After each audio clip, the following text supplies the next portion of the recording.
하나님께서는 영원전에 계획하시고 작정하신 하나님의 뜻을 역사 속에서 이루어 가십니다.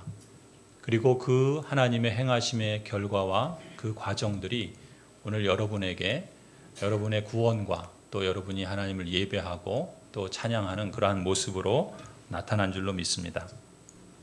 하나님께서 이처럼 계획하시고 주도하시는 구원의 사역이 하나님의 언약 백성들에게는 그렇다면 어떻게 적용이 되는 것일까요?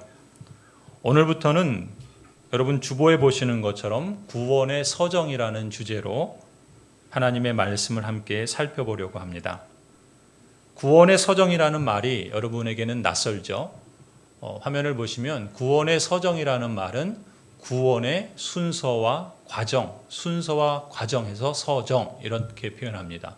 그러니까 하나님께서 여러분을 구원해 주셨다라고 말하잖아요. 그런데 그 구원은 우리가 구원받았다라는 하나의 표현으로 끝날 말이 아닙니다. 하나님께서 여러분을 구원하시기 위해서 어떠한 일을 하셨는가라는 것을 성경을 통해서 우리가 확인한다면 우리는 그 하나님의 행하심에 감격하지 않을 수 없고 또 그 하나님께서 지금 무엇을 행하고 우리를 어떻게 인도하시는가라는 그 사실로 인해서 우리의 구원에 대한 확신과 그 구원을 이루어가는 과정에서 흔들리지 않을 수 있다고 믿습니다. 구원의 서정이라는 말은 이런 말입니다. 구원의 복이 택하신 하나님의 언약 백성들에게 적용되는 순서와 과정을 구원의 서정이라고 말합니다. 비슷한 표현으로 구원의 획득이라는 말도 쓰고요. 구원의 수단이라는 말도 쓰고 구원의 길, 구원의 순서 이런 다양한 용어들을 쓰고 있습니다. 구원의 서정을 말할 때 우리가 이렇게 질문할 수 있어요. 성부 하나님께서 작정하신 하나님의 계획과 예수 그리스도께서 이루신 속죄 사역을 성령 하나님께서는 어떤 순서와 과정으로 택함받은 각 사람에게 적용하시는가라는 질문입니다. 예수 그리스도 안에서 행해진 객관적인 구원의 사역이 있어요. 그리스도께서 성육신하시고 십자가에서 죽으시고 부활하시고 또 승천하시고 하나님 보좌 우편에 계시며 이 땅에 낮아지시고 또 하늘에 높아지신 예수 그리스도께서 행하신 그 많은 구원의 사역들이 객관적으로 하나님께서 행하신 일이지만 그것이 여러분의 것이 되어서 내가 구원받았다, 내가 하나님의 자녀가 되었다라고 하는 것은 또 다른 이야기라고 할 수 있습니다. 그리스도께서 행하신 객관적인 구원의 사역은 성령 하나님께서 여러분 각 사람에게 직접적으로 일하시고 역사하실 때 드러나는 그러한 열매라고 할 수 있습니다. 그것을 구원의 서정이라고 그래요. 예수님의 사역을 왜 객관적이라고 말하냐면 하나님께서 영원전에 택하신 사람들은 정해져 있어요. 우리는 알 수 없죠. 그 정해진 사람들을 하나님께서 대상으로 하시는 사역이기 때문에 객관적이다라고 말해요. 그런데 그 객관적인 구원의 사역들이 각 사람에게 직접적으로 구체적으로 적용이 될 때는 주관적인 겁니다. 그 일을 성령 하나님께서 하시고 성령 하나님께서 여러분 각 사람에게 행하시는 일이 있기 때문에 그것을 주관적이다라는 표현을 써요. 그래서 우리가 구원의 서정이라는 주제를 살피면서 함께 배우고자 하는 건 이런 겁니다. 성부 하나님께서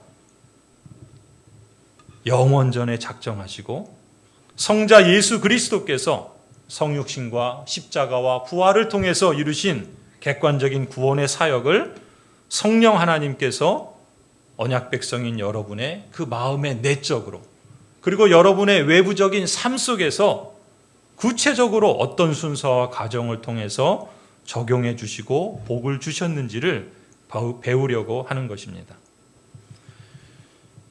제가 목회를 하면서 오랫동안 교회 생활을 하시는데 내가 구원받았다라는 사실이 상황과 형편에 따라서 자주 바뀌는 것을 보게 됩니다. 내가 잘하고 있을 때는 구원받은 것 같다가도 내가 뭔가 낙심이 되고 어려움에 처하고 어떤 죄 가운데 빠지면 구원이 취소된 것 같고 구원받지 않은 것 같고 그래서 마치 널뛰듯 사람의 감정과 생각에 따라서 구원이 오르락 내리락하는 그런 모습들을 보게 됩니다. 어떤 분들은 교회 생활을 수십 년을 했는데 구원의 확신을 갖지 못해요. 병이 들고 임종이 가까우니까 두려움에 사로잡혀서 자신이 구원을 받은 사람인지 아닌지 그것조차도 흔들리면서 무서워하는 모습들을 보게 됩니다. 성경의 가르침을 따라서 구원의 서정을 함께 배우려고 하는 의도는 여기에 있습니다. 하나님께서 우리에게 말씀을 통해서 주신 그 놀라운 하나님의 역사가 우리의 삶에 어떻게 역사하고 있는지를 안다는 것은 우리에게 너무나도 큰 유익을 주기 때문에 그렇습니다. 무엇보다 우리는 성부, 성자, 성령, 그 크고 위대하신 하나님, 모든 만물을 창조하시고 다스리시고 심판하실 그 하나님께서 얼마나 위대하시고 얼마나 놀라우시고 얼마나 그분이 우리를 사랑하시며 우리에게 은총을 베푸시는가, 그것을 깨달아 알고 그것을 찬송하도록 하기 위함입니다. 이 구원의 서정을 통해서 우리는 성삼위일체 하나님의 그 위대하심과 그 사랑하심을 깨닫게 될 것입니다.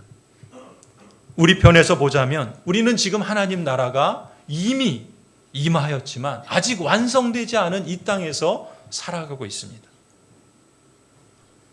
이 세상에서 여러분이 하나님 나라에 속한 시민으로 살아가고 있지만 그 삶의 과정에서 여러분이 어떠한 상황과 어떠한 시험 가운데서도 흔들리지 않고 보다 견고한 그 말씀의 토대 위에서 바른 말씀의 교훈을 따라서 흔들리지 않는 신앙, 보다 확고한 확신에 찬 그러한 신앙의 여정을 내디딜 수 있는 그러한 유익을 이 말씀을 통해서 여러분이 얻게 되기를 기대하는 것입니다.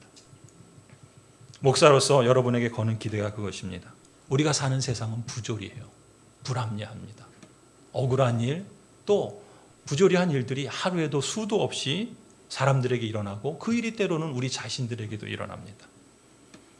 세상이 부조리한 것만이 아니라 우리 자신도 악하고 부패해 있습니다. 때로는 우리 자신도 믿을 수 없는 그런 악을 행할 때도 있어요. 그렇기 때문에 우리가 시험에 빠지기도 하고 그렇기 때문에 때로는 고통에 빠지기도 합니다. 그리스도인들조차 그런 상황 속에서 낙심하기도 하고 때로는 실족하기조차 합니다. 이 땅의 삶을 살아가면서 병이 들고 이 나이가 들어서 임종이 가까이 왔을 때 두려움에 사로잡히지 않고 강한 확신 가운데 주님을 맞이할 수 있는 그 믿음의 부요함을 이 믿음의 서정을 통해서 여러분이 확고히 붙잡았으면 하는 그런 소망이 저에게는 있습니다. 성도 여러분, 하나님께서 여러분을 향하여 어떤 일을 행하셨는가? 하나님께서 지금 무엇을 행하고 계시는가? 하나님께서 여러분 안에 계획하신 그 뜻이 어떻게 이루어지고 완성될 것인가? 우리는 이 구원의 서정을 통해서 분명히 알게 되리라고 기대합니다. 우리가 이 주제를 다룰 때 유념하고 주의해야 할 점이 있습니다. 성경은 우리의 구원에 대해서 말씀하고 있습니다. 그러나 우리가 어떤 순서와 과정으로 하나님께서 구원을 이루시는지 그 정확한 순서와 상세한 기록을 우리에게 남기시지 않으셨습니다. 우리가 구원의 서정을 앞으로 배우게 되겠지만 그 구원의 순서와 과정이 아주 기계적으로 논리적으로 처음부터 끝까지 상세하게 기록되어 있지 않다라는 것입니다. 그래서 우리 신앙의 선배들과 많은 신학자들의 논의는 이 구원의 서정과 관련해서 계속되고 있어요. 우리가 따르고 있는 개혁신앙의 신앙 내에서도 서로 다른 의견들이 존재합니다. 그것을 우리는 인정할 필요가 있어요. 오히려 그것은 하나님이 얼마나 크고 위대하신지 하나님의 그 생각과 그 일하심을 우리의 틀과 우리의 이성으로 거기에 가두어 둘 수 없다라는 것을 우리에게 말씀하고 있는 것입니다. 우리가 두 번째로 유념해야 할 점은 우리는 종교개혁의 정신을 따르고 있어요. 우리는 개혁신앙의 유산을 귀하게 여기고 있습니다. 그런 점에서 종교개혁과 개혁신앙의 유산 중에 가장 중요한 것 하나는 무엇인가? 구원이 전적으로 하나님의 사역이라는 것입니다. 하나님께서 계획하시고 하나님께서 이루시고 하나님께서 성취하신다는 것을 우리는 강조합니다. 그렇기 때문에 구원의 적용조차도 전적으로 성령 하나님의 사역이다라는 것을 주목하면서 우리는 모든 영광을 하나님께 돌려야 할 것입니다. 그것을 달리 표현하면 이 구원을 그 서정을 말할 때 우리의 출발점으로 삼지 말아야 된다는 거예요. 그것은 달리 말하면 이런 것입니다. 내가 구원받았다. 나는 이런 체험을 했고 나는 이렇게 구원받아서 이런 과정을 거쳤다라고 하는 것이 마치 하나의 유일한 길인 것처럼 말할 수 없다는 거예요. 아니, 구원의 서정에 있어서 인간의 협력이 필요하다거나 아니면 인간의 주도적인 역할이 필요하다라고 우리는 그렇게 말하지 않을 것입니다. 왜냐하면 우리의 구원에 관련해서 출발점을 어디에 두는가 하는 문제가 너무 중요하기 때문에 그렇습니다. 종교개혁자들과 우리 믿음의 선배들은 구원받기 위해서 우리가 무엇을 해야 되는가 여기에 초점을 두지 않았어요. 잘 들으세요. 우리가 구원받기 위해서, 여러분이 구원받기 위해서 내가 무엇을 해야 되는가 여기에 초점을 두기보다는 하나님께서 우리의 구원을 위해서 어떻게 무엇을 행하셨는가 여기에 초점을 두었다는 것입니다. 강조점이 우리의 경험과 우리의 출발이 아니라 하나님의 말씀과 하나님께서 행하심에 두고 있다라는 것이죠. 우리의 구원을 우리 자신에게서 시작한다면 우리는 오류에 빠질 수밖에 없습니다. 우리의 마음은 아침 저녁으로 바뀌어요. 우리의 신앙의 모습은 아침 저녁으로 바뀝니다. 잘할 때도 있고 때로는 하나님을 반역하고 거역할 때도 있어요.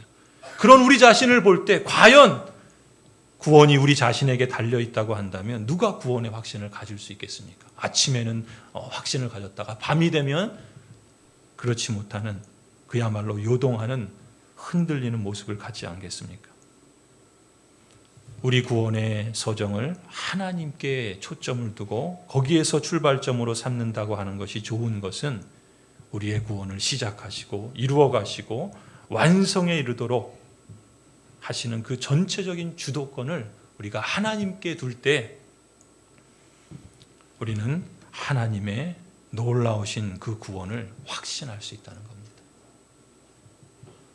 역사 안에서, 시간 안에서, 우리의 인생 경험 속에서 우리가 경험한 것만으로 하나님의 구원을 제한하는 오류에 빠지지 않을 수 있어요.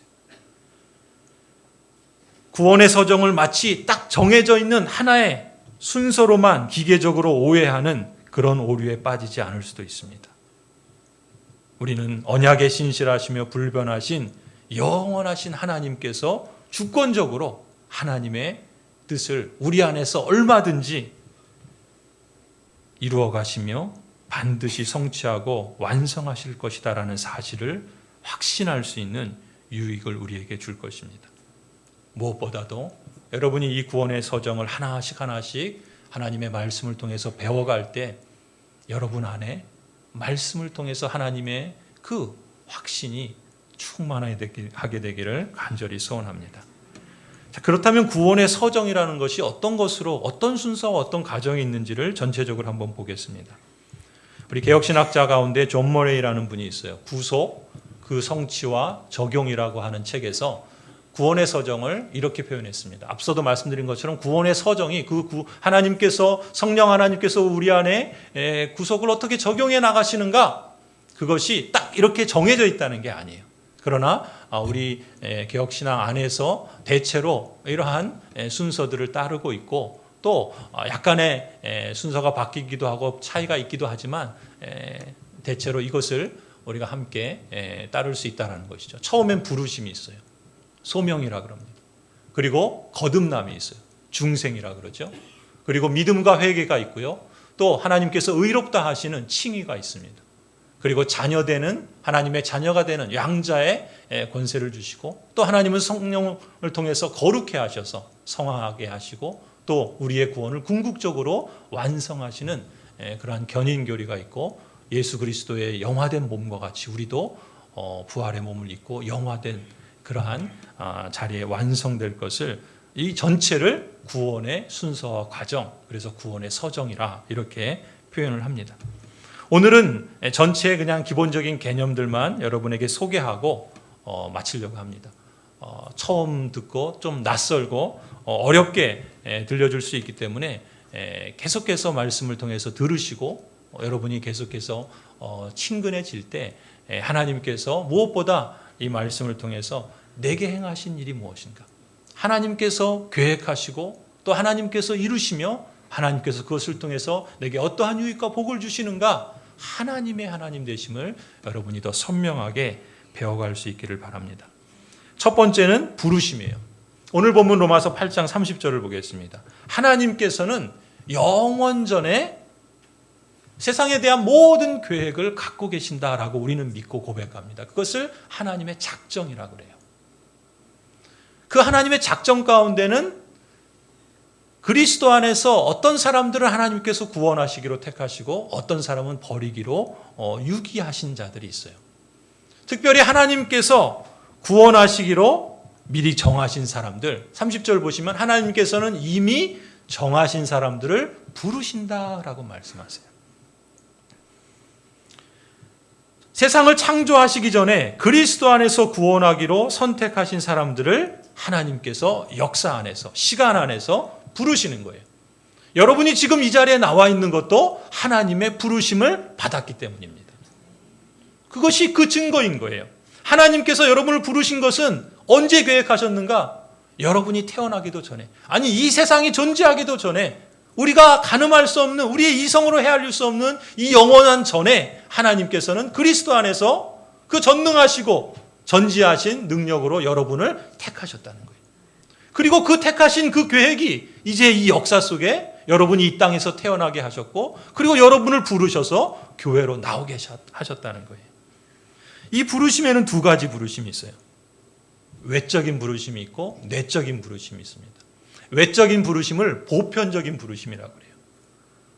하나님의 말씀이 누구에게나 선포되어질 때 부르시는 거예요.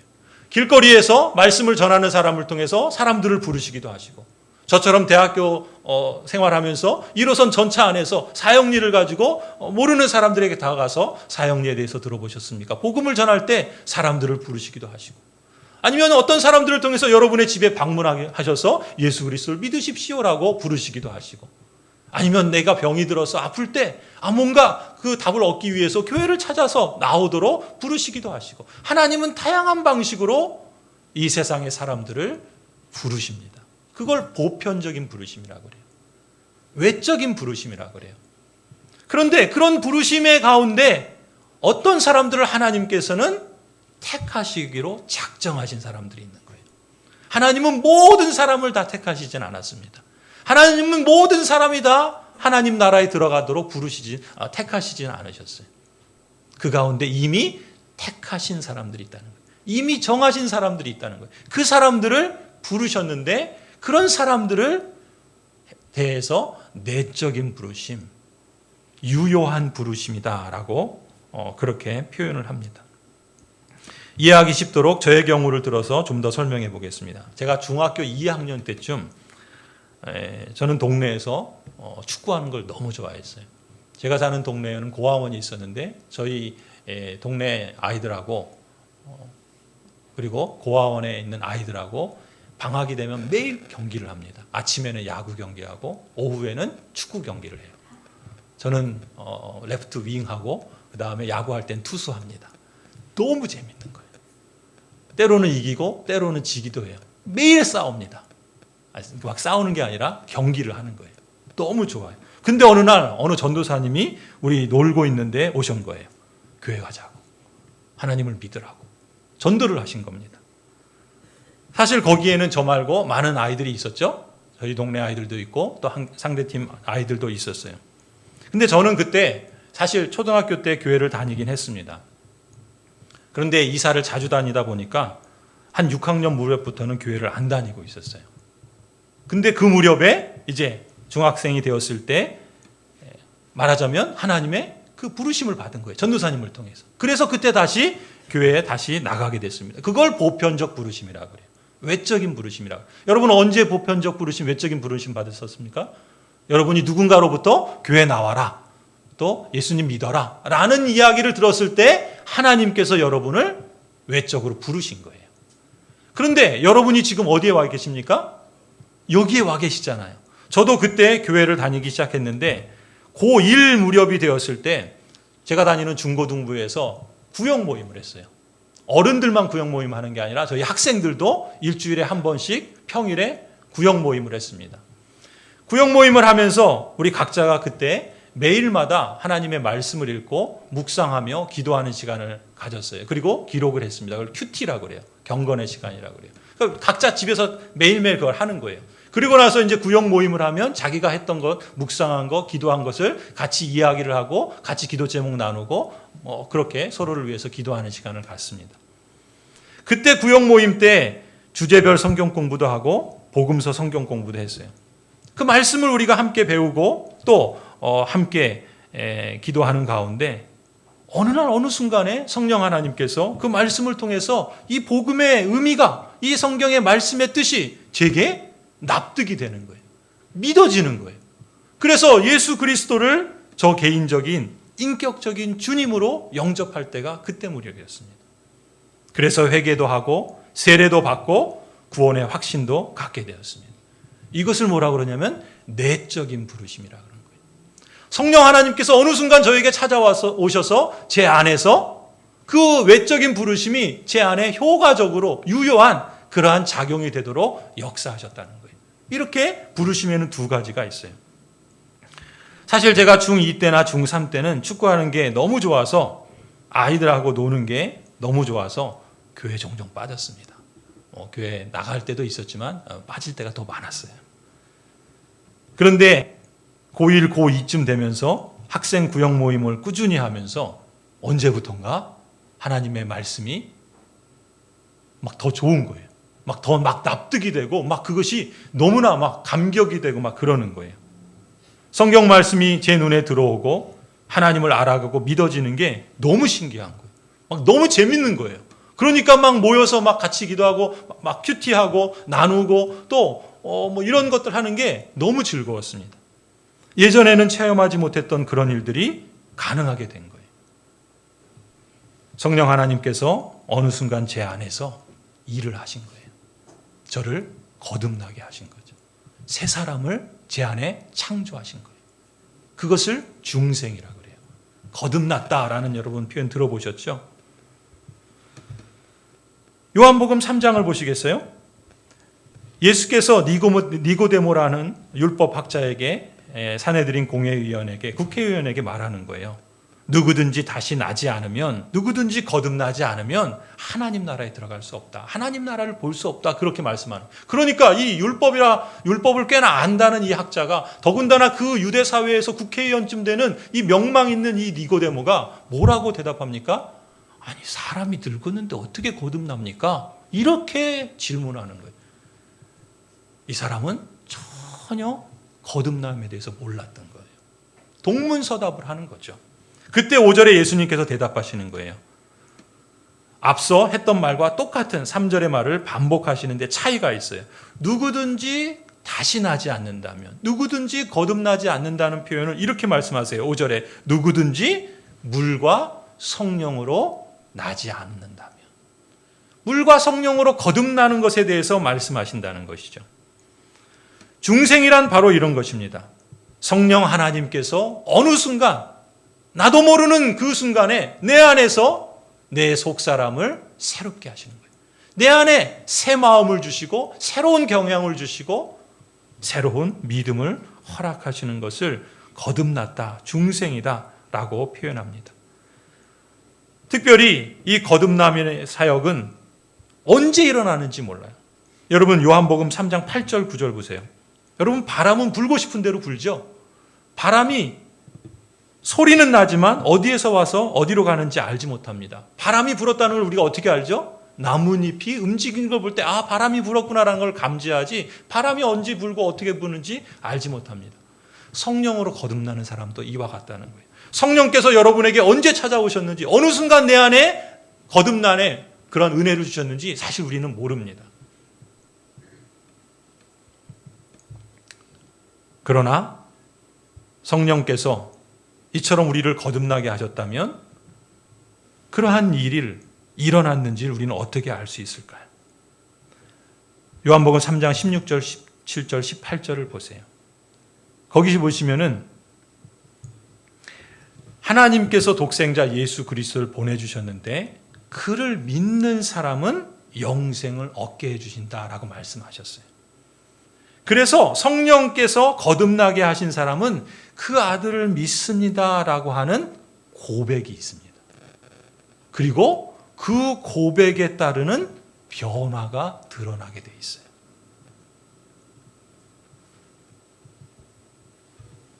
세 번째, 믿음과 회의가 그런 거예요. 성령으로 거듭난 사람에게는 그 변화가 무엇으로 나타나는가? 믿음으로 나타납니다. 믿음은 하나님께서 그리스도 안에서 죄인된 나를 구속하신 이들을 받아들이는 거예요. 믿음은 무엇입니까? 믿습니다라는 그 말로 표현되는 믿음은 사실은 받아들이는 겁니다. 뭘 받아들일까요? 하나님께서 행하신 일을 받아들이는 거예요. 하나님께서 무엇을 행하셨습니까? 예수 그리스도를 이 땅에 보내셔서 인생이 죄를 범하여 다 죽음 가운데 처해 있는데 그 죄를 대신하기 위해서 십자가에서 죽으셨다. 그리고 그 죄의 권세를 이기기 위해서 다시금 부활하셨다라고 하신 그 예수 그리스도의 십자가와 부활을 받아들이는 겁니다. 내가 그것을 믿습니다라고 받아들이는 것을 믿음이라고 성경은 말합니다. 그래서 요한복음 1장 12절을 보세요. 그를 맞아들인 사람들, 그 이름을 믿는 사람들에게는 하나님의 자녀가 되는 특권을 주셨다라고 말해요. 하나님께서 성령으로 거듭난 사람에게는 믿음을 선물로 주셨다는 거죠. 여러분, 우리 부모님들이 자녀들에게 선물 주시죠? 또 우리 설날, 추석이 되니까 이제 자녀들이 설날 우리 추석 때 세배하나요? 설날 때, 추석 때는 안 하나요? 그때도 해야 되는데, 그죠? 용돈을 받으려면. 네, 설에만 하죠? 네. 그러면 어쨌든 그 설날이나 추석 때가 되면은 자녀들 오면 어떻게 합니까? 우리 부모들이 선물 주죠, 선물. 그죠? 선물 받을 때 아이들 어때요? 손주들 선물 받으면 어떻게 합니까? 엄청 기뻐하잖아요, 그쵸? 또 자기가 원하는 선물을 받으면 어떻게 돼요? 막 난리가 나잖아요. 막 흥분하지 않습니까? 그 받은 그 기쁨을 주체하지 못하고 어떻게 해요? 가지고 나가요. 자기 친구들에게 우리 할머니가 이거 주셨어. 우리 아빠가 이거 선물해 주셔서 이러잖아요. 그렇죠? 성령으로 거듭난 사람에게도 이게 있는 거예요. 하나님께서 믿음이라는 건 선물로 주셨는데 그 받은 선물 때문에 입으로 고백합니다. 로마서 10장을 보세요. 당신이 만일 예수는 주님이라고 입으로 고백하고 하나님께서 그를 죽은 사람들 가운데서 살리신 것을 마음으로 믿으면 구원을 얻을 것입니다. 구원을 얻는 방식은 이렇게 말씀하시는 거예요. 입으로 고백을 하고 마음으로 믿는 거죠. 아니, 마음으로 믿은 것을 입으로 고백하는 것 아니겠습니까? 그런데 사람은 그렇게 마음으로 믿어서 의에 이르고 입으로 고백해서 구원에 이른다라고 말씀하시는 거예요. 마음에 생긴 믿음, 그리고 그것을 입으로 표현하는 그 외적인 행위, 그것이 바로 성령 하나님께서 이미 여러분 안에 내적으로 거듭나게 하셨기 때문에 중생의 사용을 통해서 행해 주신 증거다라는 것입니다. 여러분은 예수님을 주님이라고 믿고 입으로 고백하십니까? 아멘이세요? 예, 그렇다면 여러분은 성령으로 거듭난 사람인 줄 믿습니다. 저를 따라해 주시겠어요? 나는 예수님을 주님으로 믿고 고백합니다. 아멘. 예수님을 주님으로 믿고 고백하는 것, 그것이 바로 성령으로 거듭난 사람의 증거다라는 것이죠. 그렇게 믿고 고백하는 것을 표현하는 사람은 또한 무엇이 포함되는가? 하이델베르 교리문답 21문을 보세요. 참된 믿음이란 무엇인가? 라고 하면서 참된 믿음은 노란색 글씨만 보시면 이렇게 표현할 거예요. 참된 믿음은 확실한 지식이며 굳은 신뢰를 참된 믿음이라 그래요. 예수 그리스도께서 나를 위해서 죽으시고 부활하셨다라는 그 지식을 내가 받아들인 걸 믿음이라고 그랬죠. 그런데 그걸 지식으로 받아들이고 입으로 고백하는 것만으로 다가 아니에요. 내가 그것을 알고 받아들였다고 한다면 이제 그것을 어떻게 해야 됩니까? 신뢰하는 거예요. 아, 정말 그렇구나. 그리스도께서 나를 위해서 죽으셨구나. 그리고 그리스도께서 나를 살리시기 위해서 부활하셨구나. 그것을 신뢰하는 것을 참된 믿음이라 그래요. 그냥 아, 그렇지라고 지식만 갖고 있는 것은 참된 믿음의 반쪽만 있는 거예요. 참된 믿음엔 뭐가 있어야 됩니까? 그것을 신뢰하는 것이 있어야 돼요. 나는 그걸 받아들이긴 하는데 신뢰하진 않아. 무슨 얘기입니까? 내가 그것을 믿었습니다라고 고백하면서 구원받은 것 같은데 내가 뭔가 결정적인 어떤 위기에 빠지거나 어려움에 빠졌을 때는 그것을 그런지 아닌지 흔들리는 거예요. 이건 뭐예요? 신뢰하지 않는 거예요. 신뢰하는 것이 참된 믿음이라는 거예요. 그게 굳은 믿음이라, 구원 얻는 믿음이라는 것이죠. 거기 보세요. 그 밑줄 그어져 있는 부분을 보십시오. 성령 하나님께서 내게 이런 구원의 축복을 주신 것은 여러분이 자격이 있기 때문에 주신 게 아닙니다. 뭐라 그래요? 순전한 은혜로 주셨다. 그걸 받아들이는 거예요. 또한 여러분에게 무슨 그걸 받을 만한 어떤 공로가 있기 때문에 주신 게 아닙니다. 뭐라 그래요? 오직 그리스도의 공로 때문에 내게 주셨다는 걸 받아들이는 거예요. 내가 하는 걸 보면 나에게 그런 자격이 전혀 없어요. 내가 하나님께 뭔가 잘한 게 있어야지 뭔가 그래도 내가 받을 만한데 아이 내가 양심 있지 난 그런 거 못 받아. 나는 평생 남에게 신세지면서 살아보지 않았어. 여러분 그것이 멋있는 게 아니에요. 내가 아무런 자격이 없는데 아니 자격이 없는 건 고사하고 내가 하나님께 대해서 잘못했는데 그런 나를 예수 그리스도께서 행하신 그 십자가와 부활 때문에 나에게 순전히 은혜로 선물로 그냥 자격이 없음에도 주시는 걸 내가 받아들이는 것, 이것을 믿음이라 그러는 거예요. 그래서 하나님께서 그리스도 안에서 언약의 중보자이신 그리스도로 말미암아 여러분에게 죄 사함의 죄 용서의 축복을 주시고 더 나아가서 영원한 의로움의 축복을 주시고 영원한 의로움이 무엇입니까? 우리가 죄인인데 아니다. 너는 내가 의로운 사람으로 인정해 줄게 라고 하는 그 의를 영원토록 인정해 주시겠다는 거예요. 그리고 더 나아가서 참 생명과 구원을 나에게도 주셨다라는 것을 내가 받아들이는 거예요. 그걸 믿음이라 그러는 겁니다.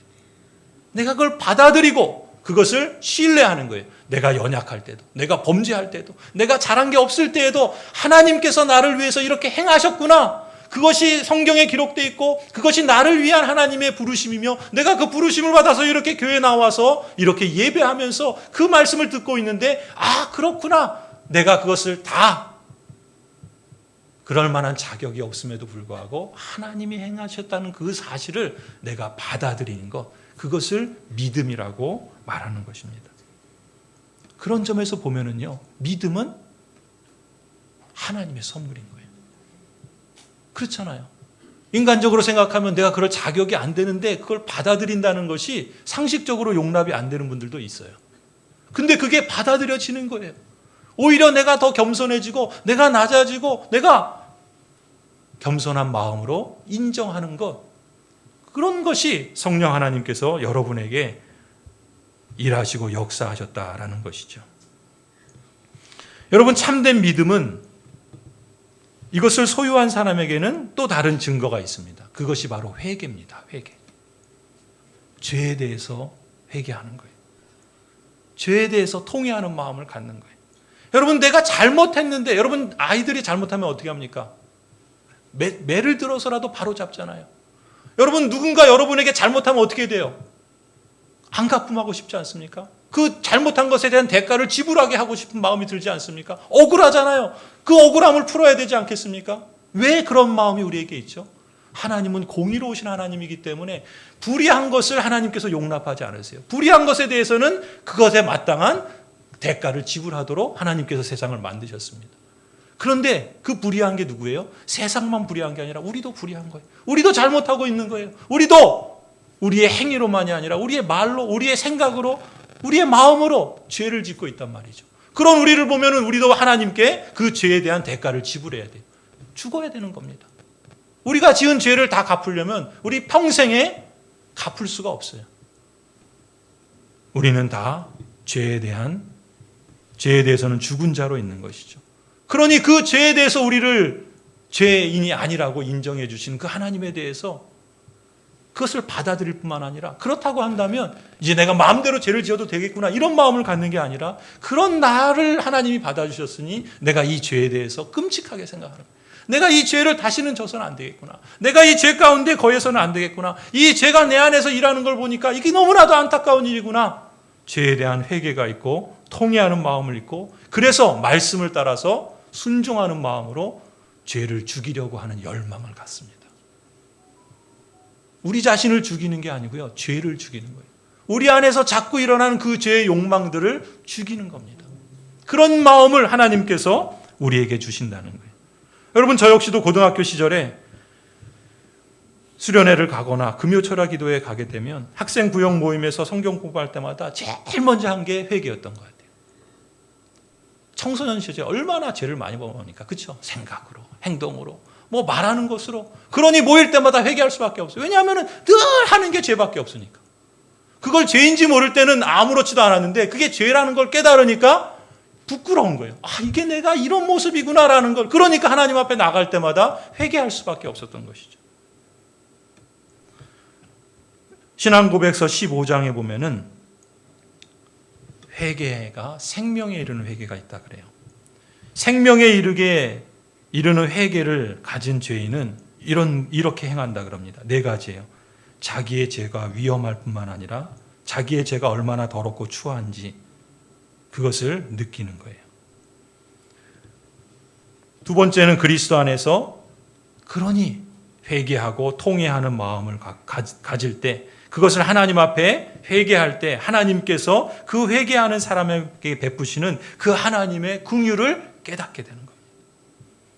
3번째, 자신의 범죄한 것을 비통하게 생각하면서 그 죄를 미워하는 거예요. 그리고 미워하는 것만이 아니라 그 죄를 떠나는 겁니다. 그 죄를 멀리하는 거예요. 그 죄를 다시 짓지 않기 위해서 하나님을 더 가까이 하는 그런 모습을 보인다는 것이죠. 성령 하나님께서 여러분 안에서 일하시고 계시는 모습이 바로 이런 것입니다.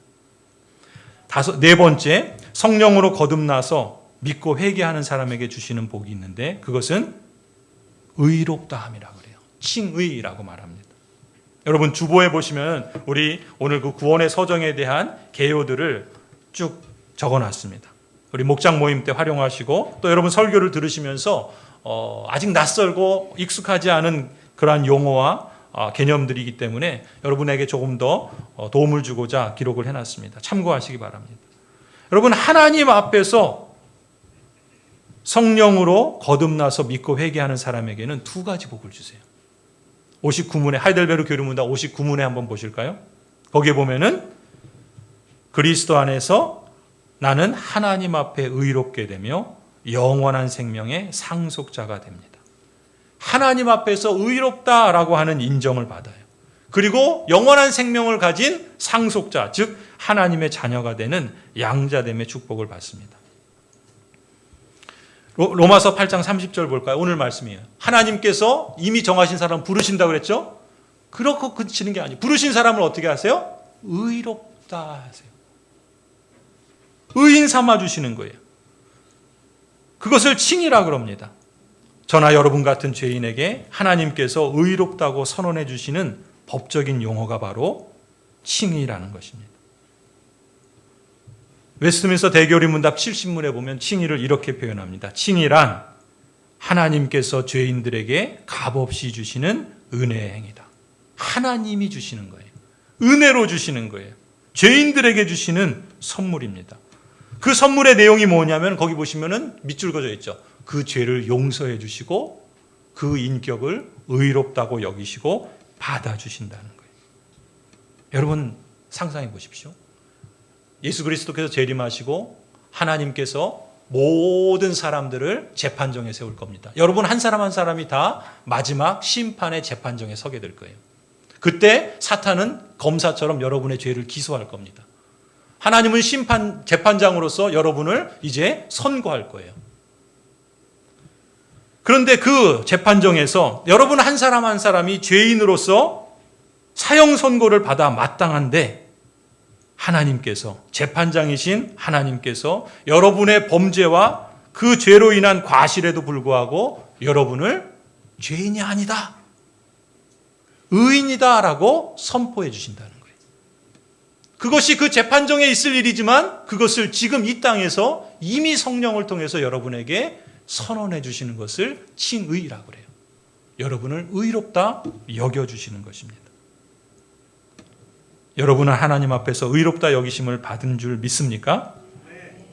이걸 믿으시는 분은 저를 한번 또 따라해 주시기 바랍니다. 나는 하나님 앞에서 의롭다 여김을 받은 사람이다. 네. 여러분은 여러분이 생각하는 것보다 훨씬 더 특별하고 존귀한 사람이에요. 왜냐하면 하나님께서 여러분을 의롭다고 인정해 주시기 때문에 그렇습니다. 이렇게 의롭다 칭의의 복만 주시는 것이 아니라 자녀됨의 복도 주세요. 그걸 양자된다라고 그래요. 신앙고백서 제12장에 보면은 자녀된 사람에게 주시는 특권을 12가지를 쫙 나열하고 있습니다. 우리가 이제 앞으로 이걸 하나씩 살펴볼 텐데 그 12가지를 하나씩 한번 보세요. 거기 보시면은 그 노란색으로 되어 있습니다. 자녀된 자유와 특권. 첫 번째, 그들 위에 하나님의 이름이 기록되었다.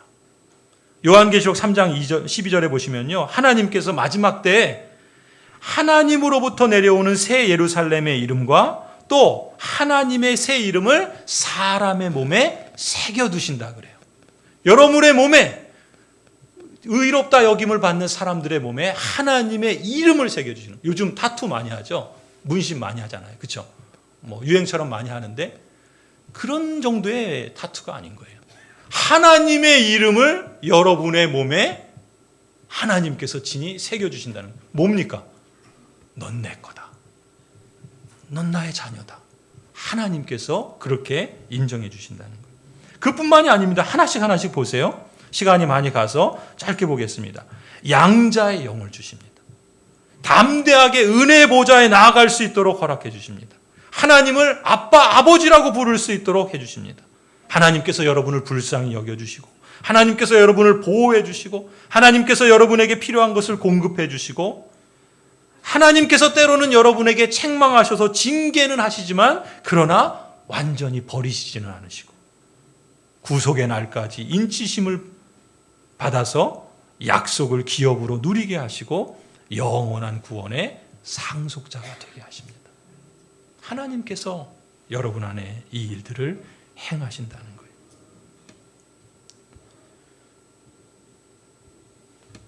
여섯 번째는 거룩하게 됨, 성화입니다. 성화라는 것은 말 그대로 하나님께서 여러분을 죄의 오염으로부터 건져내십니다. 그리고 여러분 안에 여러분의 그 부패한 본성도 이제 거룩하게 변화가 시켜가세요. 새롭게 하시는 겁니다. 그래서 여러분이 선한 일을 꿈꾸고 선한 일을 할 수 있도록 하나님의 성령께서 여러분 안에서 일하시기 시작합니다. 여러분도 모르게 내가 뭔가 다른 사람을 돕고자 하는 마음도 생기고, 내가 하나님을 예배하기 위해서 어떤 섬기는 그런 마음도 주시고, 내게 주신 은사를 따라서 다양한 직분을 따라서 하나님을 공경하고 경외하는 그런 일들을 행하게 하시죠. 하나님께서 여러분 안에 주시는 거룩하게 하시는 모습인 것입니다.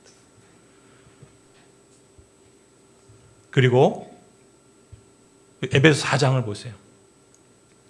여러분을 거룩하게 하시는데 여러분을 거룩하게 하시는 수단이 있습니다. 그게 뭐냐면 이 말씀이고, 그리고 우리가 지난주에 했던 성찬과 세례, 그리고 기도입니다. 그래서 하나님께서 여러분을 이 수단들을 통해서 거룩하게 만들어 가시는데, 여러분은 지금 이 땅에서 왜 살아갑니까? 하나님께서 여러분을 거룩하게 빚어 가시는 거예요. 어느 정도까지 여러분을 빚어 가실까요? 그 거룩의 목표, 성화의 목표를 에베소 4장에 이렇게 말씀합니다. 13절 보세요. 우리 모두가 하나님의 아들을 믿는 일과 아는 일에 하나가 되고 온전한 사람이 되어서 그리스도의 충만하심의 경지에까지 다다르게 하신다는 거예요. 여러분을 예수 그리스도의 그 충만한 그 수준에까지, 예수 그리스도를 알고 믿는 그 일에 하나가 될 정도로 15절에 뭐라 그럽니까? 모든 면에서 자라나서 그리스도에게까지 다다르게 하실 것이다. 여러분, 하나님은요, 여러분을 보통 사람으로 보시는 게 아니에요. 여러분을 그냥 저 아래에 있는, 그래, 요 정도만 됐어, 이렇게 보시지 않고 여러분을 예수 그리스도와 같은 그런 존재로 변화시키고 거룩하게 하시겠다. 그 목표를 삼으시고 성령께서 여러분 안에서 그 일을 지금 행하고 계시는 겁니다.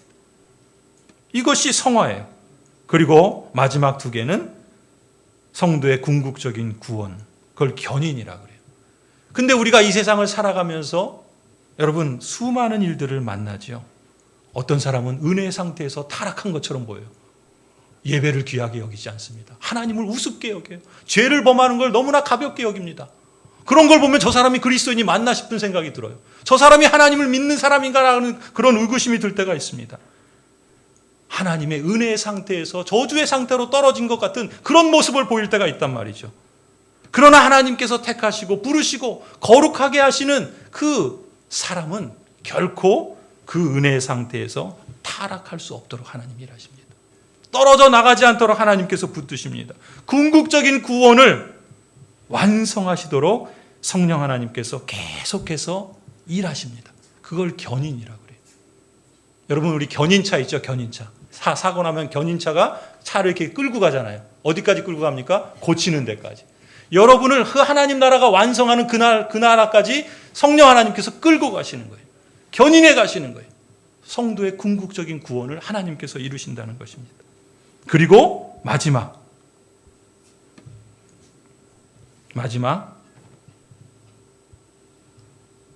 성화 구원의 서정의 마지막 단계는 바로 영화입니다. 영화.